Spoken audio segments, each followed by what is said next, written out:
Please subscribe to Face TV Africa and turn the notification on. Face TV Africa, ẹ jọ̀ọ́ subscribe, hete. Face TV.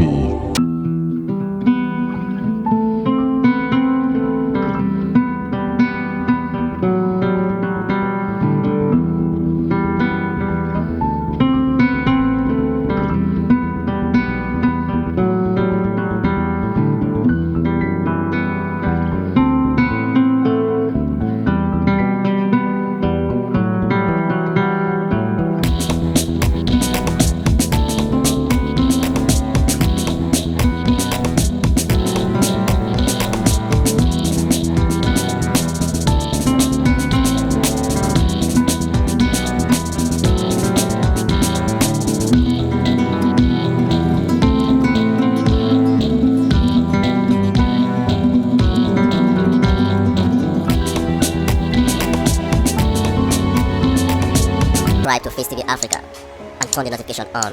Face TV Africa, ẹ jọ̀ọ́ subscribe, hete. Face TV. Muswobi.